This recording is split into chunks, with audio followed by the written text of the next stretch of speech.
Hello बच्चों, teach by AR coaching में आप सबका स्वागत है। आज हम सीखेंगे जो आपका 7 मार्च को सामाजिक का पेपर है उसके कुछ इंपॉर्टेंट एमसीक्यूज। आइए शुरू करते हैं वीडियो शुरू करने से पहले आप लोग वीडियो को शेयर कर दीजिए। आप लोगों ने वीडियो शेयर कर दी होगी। आइए शुरू करते हैं। सबसे पहला हमसे पूछा गया है कि फ्रांस की क्रांति कब हुई थी, यानी फ्रांस की क्रांति कब हुई थी। तो ऑप्शन ए 1788 ईस्वी में, ऑप्शन बी 1790 ईस्वी में, ऑप्शन सी 1789 ईस्वी में, ऑप्शन डी 1787 ईस्वी में। तो इसका राइट आंसर है 1789 ईस्वी में।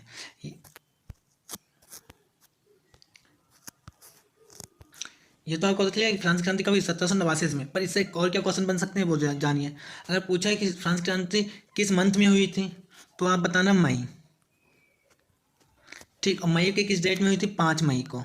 तो पूरी डेट थी 5 मई को 1789 को फ्रांस की क्रांति हुई थी। अगर आपसे दूसरा क्वेश्चन पूछ लिया जाए कि फ्रांस क्रांति कब से कब तक हुई थी, तो आप ना 5 मई 1789 से स्टार्ट हुई थी और 9 नवंबर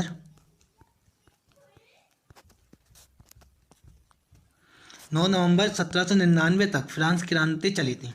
अब देखिए, पहला फ्रांस क्रांति कब हुई थी, तो 1789 ईस्वी में।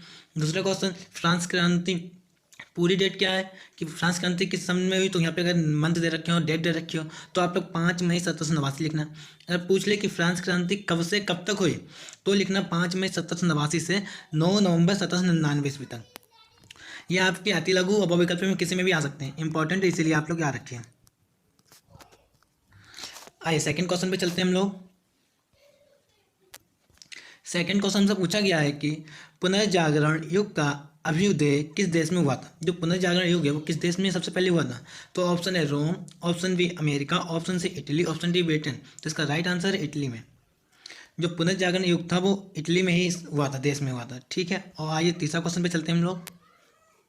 तीसरे में पूछा गया राष्ट्रवाद का प्रारंभ किस देश में हुआ, यानी कि राष्ट्रवाद का प्रारंभ किस देश में सबसे पहले स्टार्ट हुआ था।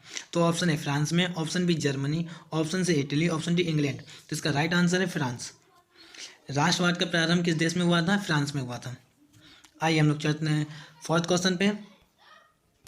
फोर्थ क्वेश्चन में हमसे पूछा गया है कि निम्नलिखित में से ये किसने कहा है, या ये कथन किसने कहा है कि जब फ्रांस छींकता है तो बाकी यूरोप को सर्दी होती है। क्या किसने ये कहेंगे कि जब फ्रांस छींकता है तो बाकी यूरोप को सर्दी हो जाती है, सर्दी जुकाम हो जाता है। तो ऑप्शन ए कावूर ने, ऑप्शन बी बिस्मार्क ने, ऑप्शन सी मैथसनी ने, ऑप्शन डी मैटरनिक ने। तो इस ये कथन कहा है मैटरनिक ने। कई मैटरनिक आ जाए, मैटरनिक कहाँ के? रूस के। ये भी याद रखिएगा। क्योंकि किस देश ने कहा? तो रूस ने।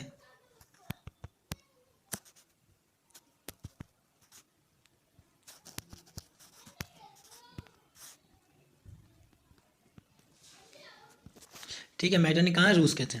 आइए पांचवें क्वेश्चन पे चलते हैं हम लोग। वीडियो का अंत तक देखिएगा, वरना आपको समझ में कुछ नहीं आएगा, एग्जाम में गलती करके आएंगे। पांचवा क्वेश्चन पूछा गया है महात्मा गांधी दक्षिण अफ्रीका से वापस कब लौटे। जो महात्मा गांधी दक्षिण अफ्रीका गए हुए थे, वहां से कब लौटे। तो इसमें ऑप्शन है, option A 1914, option B 1918, option C 1915, option D 1919। तो इसका राइट आंसर है 1915। यानी जो महात्मा गांधी थे वो दक्षिण अफ्रीका से 1915 में आए थे। इससे कुछ क्वेश्चन बन जाएंगे, वो इंपॉर्टेंट है, वो देख लीजिए। अगर पूछे जाए कि महात्मा गांधी दक्षिण अफ्रीका से वापस कब लौटे, यानी किस सन में, पूरी डेट, तो इसकी डेट पूरी क्या याद रखना, 9 जनवरी 1915 को। ठीक है, महात्मा गांधी दक्षिण अफ्रीका से वापस कब लौटे? 9 जनवरी 1915 को। और इसमें ये क्वेश्चन पूछ लिया जाए कि महात्मा गांधी भारत में पहली बार किस सन में आए थे। तो इसका पूछे महात्मा गांधी भारत में किस सन में आए, तब भी आप लोग यही आंसर लगाएंगे 9 जनवरी 1915। महात्मा गांधी दक्षिण अफ्रीका से वापस कब लौटे? 1915 में, 9 जनवरी 1915। और महात्मा गांधी भारत में पहली बार कब आए? 9 जनवरी 1915 को। इससे 3 क्वेश्चन बनेंगे, वो आप लोग याद रखते हैं, इसलिए हम समझा भी रखते हैं। तो एग्जाम में किसी तरीके से पूछ ले उनकी लैंग्वेज क्या होगी। और एग्जाम में सबसे पहले प्रश्नों को सही से एक बार रीड कर लिया करें, जिससे आपकी गलतियां नहीं होंगी। आइए क्वेश्चन नंबर 6 पे चले हम लोग। क्वेश्चन नंबर 6 में पूछा गया है कि भारतीय राष्ट्रीय कांग्रेस की स्थापना हुई थी, यानी भारतीय राष्ट्रीय कांग्रेस की स्थापना कब हुई थी। ऑप्शन ए 1885 ईस्वी में, ऑप्शन बी 1882 ईस्वी में, ऑप्शन सी 1884 ईस्वी में, ऑप्शन डी 1886 ईस्वी में। तो इसका राइट आंसर है 1885 ईस्वी में। इसमें भी एक क्वेश्चन बन सकता है कि कभी कभार 1885 दे रखा हो, और कभी कभार होता है कि पूरी डेट जैसे किस मंथ में हुआ। तो यहाँ पे आ गया 28 दिसंबर 1885 को कांग्रेस भारतीय राष्ट्रीय कांग्रेस की स्थापना हुई थी। कब हुई थी? 28 दिसंबर 1885 को। आइए क्वेश्चन नंबर 7 पे चले हम लोग। इसमें पूछा गया चोरी चौरा कांड किस वर्ष में हुआ था। जो इम्पोर्टेंट है इम्पोर्टेंट सा। क्वेश्चन नंबर 7, चोरी चौरा कांड किस वर्ष में हुआ था। ऑप्शन ए सन 1922 ईस्वी में, ऑप्शन बी 1924 ईस्वी में, ऑप्शन सी 1925 ईस्वी में, ऑप्शन डी 1930 ईस्वी में। जिसका राइट आंसर है 1922 ईस्वी में। इससे और भी क्या क्या क्वेश्चन बनेंगे देखिए। पूछे कि चोरी चौरा कांड किस वर्ष में होता, पूरी डेट आपको लिखनी होगी, जैसे 4 फरवरी और 1922 में। ठीक, पहला क्वेश्चन आ गया कि चोरी चौरा कांड किस वर्ष में हुआ था। पूरी डेट है 4 फरवरी 1922 ईस्वी को। अब पूछा है चोरी चौरा कांड किस वर्ष में, मतलब किस जगह पे हुआ था। तो ये उत्तर प्रदेश के गोरखपुर में हुआ था। कहाँ हुआ था? उत्तर प्रदेश के गोरखपुर में। ठीक है, ये 3 क्वेश्चन, फर्स्ट सेकंड थर्ड, ये 3 क्वेश्चन याद रखिएगा इससे भी कि चोरी चौरा कांड किस वर्ष में हुआ था और किस जगह पे हुआ था। आइए क्वेश्चन नंबर 8 पे चलते हैं हम लोग। इसमें हमसे पूछा गया है कि साइमन कमीशन भारत कब पहुंचे, यानी साइमन कमीशन से भारत कब आए थे। ऑप्शन ए सन 1928 ईस्वी में, ऑप्शन बी सन 1930 ईस्वी में, ऑप्शन सी 1931 ईस्वी में, ऑप्शन डी 1934 ईस्वी में। तो इसका राइट आंसर है सन 1928 ईस्वी में। इससे क्या क्या क्वेश्चन बनेंगे कि पूरी डेट क्या है इसकी, 3 फरवरी 1928 ईस्वी में।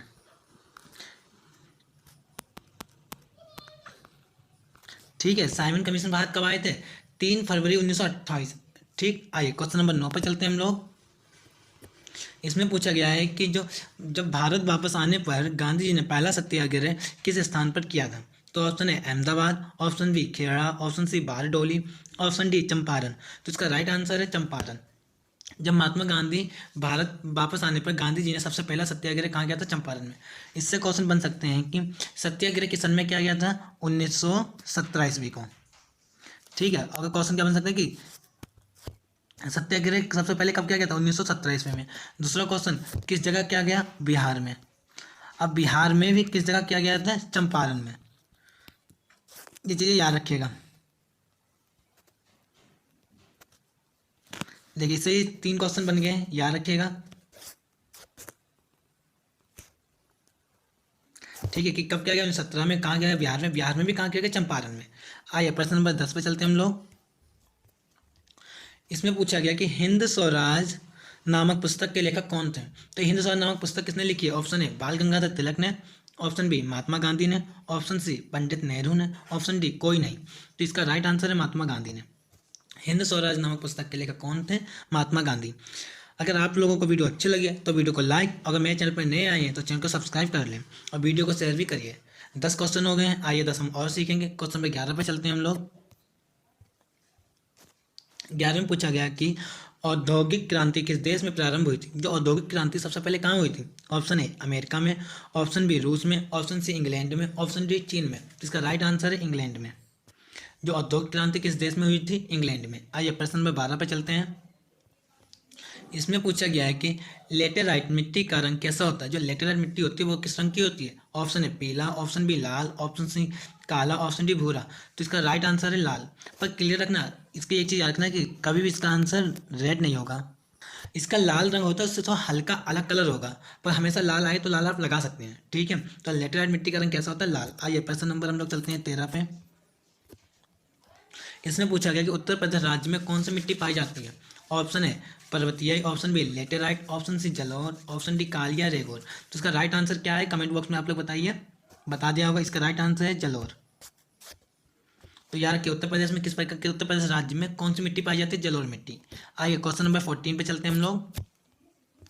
बोला कि चिपको आंदोलन संबंधित है।